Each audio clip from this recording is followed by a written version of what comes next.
السلام عليكم ورحمة الله. اللهم صل وسلم وبارك على سيدنا محمد وعلى آله وصحبه وسلم.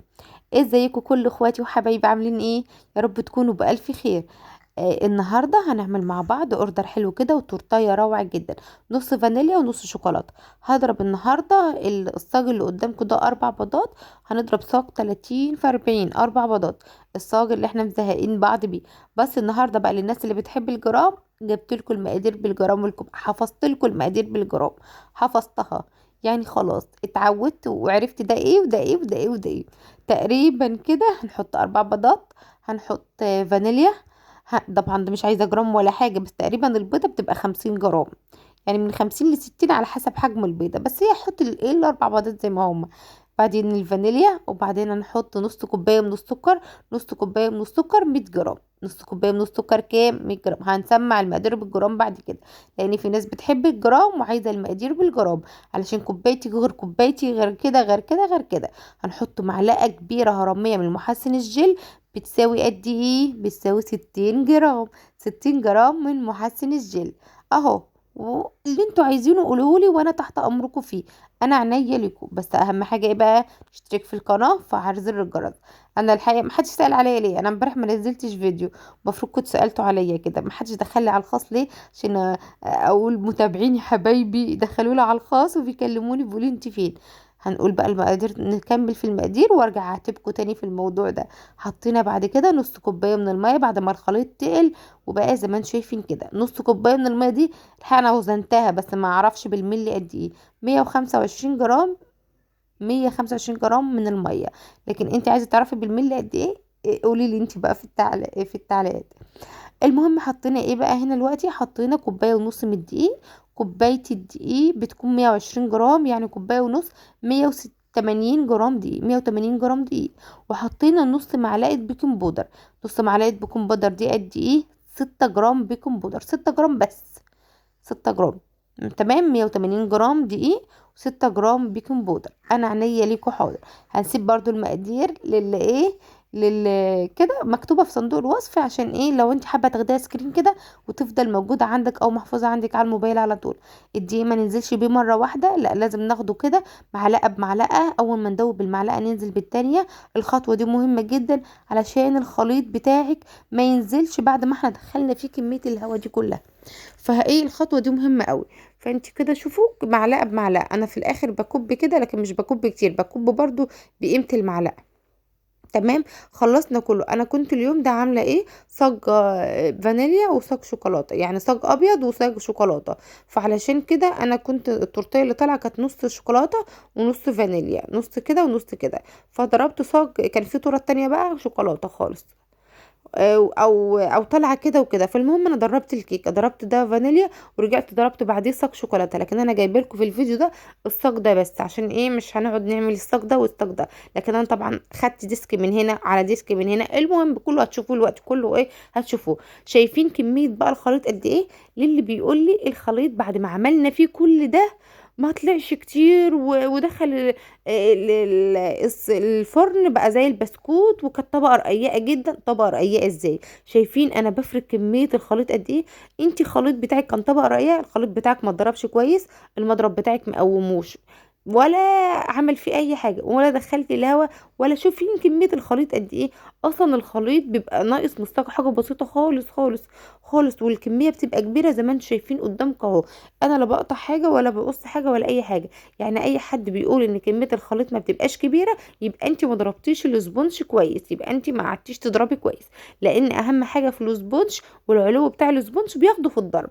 لا بياخد علو في الفرن ولا بيزيد في الفرن الزياده اللي بالك فيها ولا اي حاجه. هو الزياده بتاعته بياخدها في الضرب.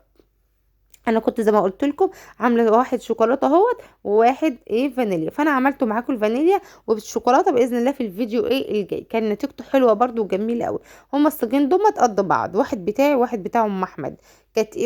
كنت باخده منها وهي في البث كده وانتوا شفتوني. كنت بعت اخده. المهم بقى هقطع بقى على قد ايه التورتيه اللي انا عايزاها. وبعد كده هاخد التقطيعات اللي انا قطعتها واحطها كده على بعض واقطع بالنص بالظبط. علشان النص اللي ابدله يعني حطيت 2 ديسكين شوكولاته وديسكين فوقهم فانيليا، ومسكت السكينه وقطعتهم بالنص. وبعد كده بقيت احط نص كده ونص كده، نص كده ونص كده، لان انا محتاجه نص شوكولاته ونص فانيليا، وما كنتش عايزه اعملها طبق او طبق، لا كنت عايزه اعملها نص ونص. فعملت كده. المهم كده تقيسي بقى بالحله، تقيسي بقعده عندك. انا قست كده بالحله، وحسيت الحله كده ايه تقيله كده على الاسبونج، الاسبونج هوا خفيف جدا. فجبت القعده بقى وبدات اني ايه اكمل ايه ايسان ايه التورت بتاعتي. وبرده هكمل تقطيع الاسبونج الشوكولاته، لان هو كان برضو طالع معايا.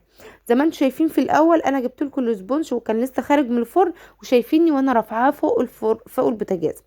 دايما اللي بيقول لك الاسبونج بيخرج من الفرن وبعد كده بيطوله هوا جامد ويقوم هابط جامد جدا، علشان في حد يقول لي ايه حتى انا ما بخرجوش من الفرن، لا انا ما بسيبش الاسبونج في الفرن بعد ما يتطفى، علشان الاسبونج بتاعك ما ينشفش. فممكن اكتر حاجه اني اعملها اني امسك الاسبونج بتاعي او الستاك بتاعي وارفعه فوق الفرن. احنا عارفين طبعا اللي درجه حراره الفرن بتبقى ايه عاليه، وفوق الفرن بيبقى سخن الى حد ما دافي حاجه بسيطه. فانا لما ارفعه في مكان دافي سيكه كده يبقى حاجه حلوه قوي، واسيبه يبرد فيه، يبرد في المكان ده، بدل ما اخده كده واحطه على الرخامه في مكان ساقع جدا، فالهواء اصلا ايه هيتدخله كده بسرعه ويقوم هابط قوي. تمام. هو اصلا الاسبونج بيخرج من الفرن لازم يبقى سنه بسيطه كده، ودي حاجه طبيعيه بالذات في السقعه على فكره. لكن انا بعمل زي ما قلت لكم كده، اول ما بخرج من الفرن بقوم رافعاه فوق الفرن، لان فوق البوتاجاز من فوق، قصدي فوق البوتاجاز من فوق، علشان ايه ده المكان ده بيبقى اصلا سخن اصلا ودافي لسه. فانا برفعه كده واسيبه، لا هينشف ولا يجرى له اي حاجه.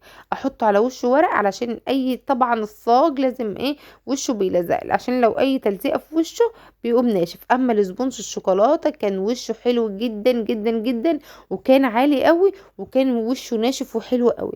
هي كانت نتيجته جميله قوي. اما الاسبونج الفانيليا كان اكيد فيه تلزيقه كده، فانا الحقيقه ما قشرتش اسبونج الشوكولاته، كان زي الفل وجميل قوي، فسبته، لان من الحقيقه ما كانش فيه حاجه.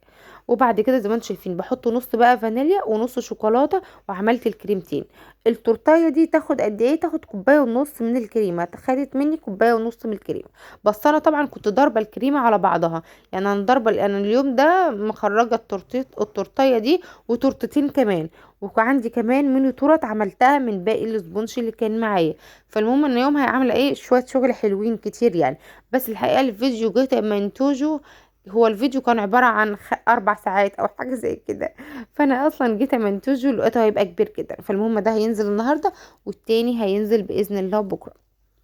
فزي ما انتم شايفين كده، شوية فانيليا وشوية شوكولاتة. الفانيليا بقى بحط فيها موس فراولة، والتانية هحط فيها كده موس شوكولاتة كده او جناش شوكولاتة. والكريمة ديت زي ما قلت لكم كوباية ونص من الكريمة. كوباية ونص من الكريمة بتاخد قد ايه سكر؟ كوباية الكريمة بتاخد ربع سكر، يعني كوباية ونص ربع وشوية كده، يعني تلت كده، فاهميني؟ فالكوباية ايه بتاخد ربع من السكر. بعد كده بقى زي ما ضربتها، حطينا كوبايتين من المية، وحطيت معاهم معلقة كبيرة من الكاكاو، وحطيت معاهم 3 4 معالق كده من الجناش، لغاية ما اللون بتاعه يظبط اللي انا عايزاه. انا باخد اللون على فكرة من الجناش مش من الكاكاو بس، حطيت معلقة واحدة بس من الكاكاو، وخدت بقى اللون والطعم من الجناش، بتبقى طعمها حلو جدا. الجناش اصلا بيخلي الكريمة طعمها حلو قوي قوي. باخد كده من التورته على خفيف كده، علشان كل التقطيع اللي احنا قطعناه ده تبقى ايه متساويه، على الى حد ما متساويه، وخليها زي الفل. واسهل طريقه لاي تورته وانت بتجلسيها هو الام الحقيقه، يعني اسهل حاجه. انا حسيت ان هنا نازله فايه فاديتها شويه كريمه كده. طبعا كده تشيكي على التورته في جميع النواحي، تكون حته نازله حته طالعه، تقدري انك تعمليها وهي ايه وهي لسه كده، احسن من انك تجلسيها وتقعدي لسه ايه تقعدي تداري يعني في العيوب وتحطي كريمه كتير. زي ما انتم شايفين كده حطيت كده، وحطيت الكريمه البيضه كده، طالعه حلوه جدا، طلعت ما شاء الله جميله قوي. الحقيقه حتى اللي خدتها شكرت لي فيها وقالت لي كلام حلو عليها، وده احسن حاجه اني اسمعها بعد يوم تعب كبير، ان حد ياخد الحاجه ويقول لي جميله وحلوه وما شاء الله وتسلم ايدك. دي احسن حاجه، ببقى فرحانه جدا جدا جدا. وايه وتعب ايه يعني بيهون، الحقيقه بيهون، لان الواحد ايه ما يسمع كلمه حلوه في الاخر تعبه بيهون. بس اهم حاجه لو انت هتبتدئي شغل اونلاين، انك على قد ما تقدري، ما هقولكيش انت لازم تكوني بيرت في كل حاجة، لا، بس على قد ما تقدري اتعلمي، على قد ما تقدري خليكي على طول. انت على فكرة محدش عارف نقط ضعف نفسه الا نفسه. يعني انت عارفة انت شاطرة في ايه، وعارفة لا انا نص نص. خليكي صريحة مع نفسك، انا نص نص في كذا، لا انا شاطرة في كذا، لا مش عارفة ايه. علشان انت لو صريحة مع نفسك محدش يقول انا كويسة في كل حاجة بعملها، انا اشطر واحدة ما حدش خلقنيش مش عارفة ايه. لا مفيش الكلام ده. دايما تقول تعرفي ان انت مثلا نقطة ضعفي انا بعمل كذا غلط، انا كذا غلطت في كذا. تقدري بقى انك، حبيبي معلش، تقدري بقى انك شايفين السكريبر مشنشر التورته مش مسويها. حسب اقول ايه، اقول ايه بس. السكريبر مشنشره مش مسويه. مش عارفه اعمل ايه في السكريبر دي، عايزه اجيب واحده تانية. المهم، حاول يعني ايه اعرفي بس ان انتي بس ايه مش شاطره قوي في ايه، وحاولي انك تتعلمي تتعلمي تتعلمي. على فكره كلنا بنتعلم، كلنا بنتعلم من كله.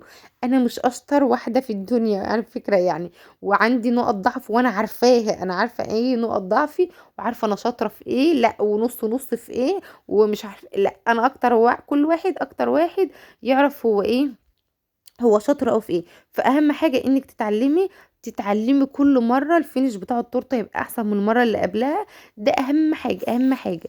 على فكره هي الشغلانه دي كده، لو فضلتي انك تقولي انا كده كويسه قوي وتمشي على نفس المنهج، ما لا ما بتنجحيش. عايزه تنجحي بجد، دوري على الاحسن. كل ما تبصي لشغلك دوري على الاحسن، كل ما تبصي لاي حاجه دوري على الاحسن. على فكره التورتيه دي كانت جايه في يوم صعب جدا جدا جدا، كنت متلهوجة والله العظيم. انا اصلا ما كانش في دماغي اعمل فيها ايه، لا هي ولا التورت اللي انتوا هتشوفوها باذن الله بكره. يعني انا دماغي كانت يومها ما اقولكوش مليون شغلانه. كنت بعمل التورت، كان يومها عندي مليون شغلانه ومليون حاجه. كنت بعمل التورت بقى، وكان ابني بقى بيعيط ومش عارفه ايه.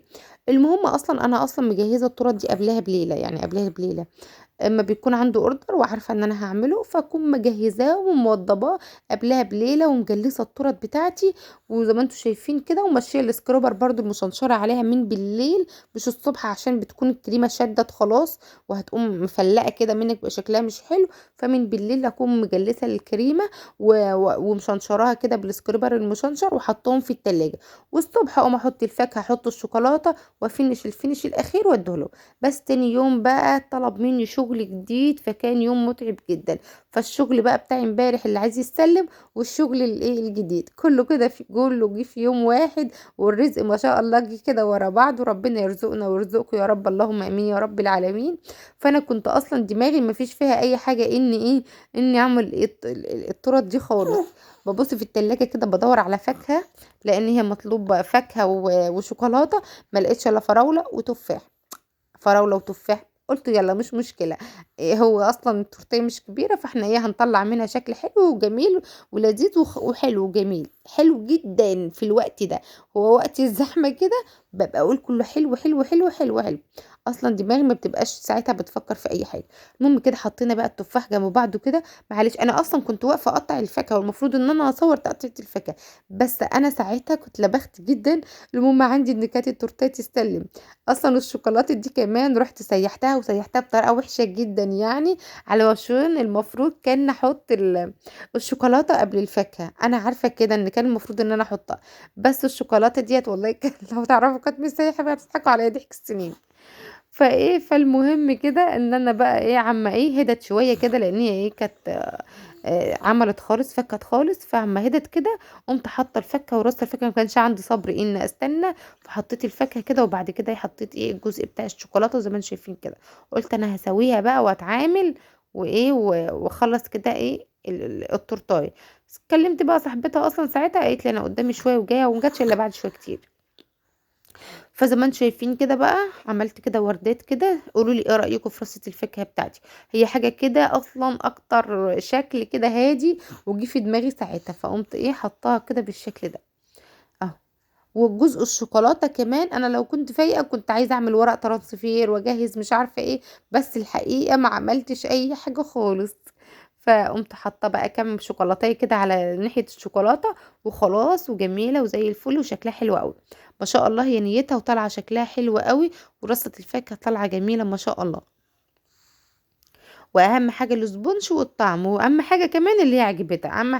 اهم حاجه اللي هي عجبت الزبون، والزبون قال عليها ممتازه وزي الفل. وده اكتر حاجه بتفرحني وبتسعدني في يومي، اكتر حاجه بتفرحني. قولوا لي ايه رايكم في التورته بتاعتي، وايه رايكم في رصه الفاكهه. حطيت كده الجزء الابيض ما كانش عليه حاجه، غرست فيه كده زي ما انتم شايفين كده، الكريسبي كده عطى شكل حلو برضو قوي. هوريلكوا بقى التورتايه بقى، وقولوا لي ايه رايكم فيها، واكتبوا لي بقى ايه رايكم فيها كده في التعليقات. عجبتكم بقى رصة الفاكهة بتاعتي وتقطيعة الفاكهة بتاعتي؟ لو عايزين تقطيعات للفاكهة قولولي وانا اعمل لكم التقطيعات بتاعت الفاكهة. اشوفكم بقى في فيديو جديد واوردر جديد، والسلام عليكم ورحمة الله وبركاته.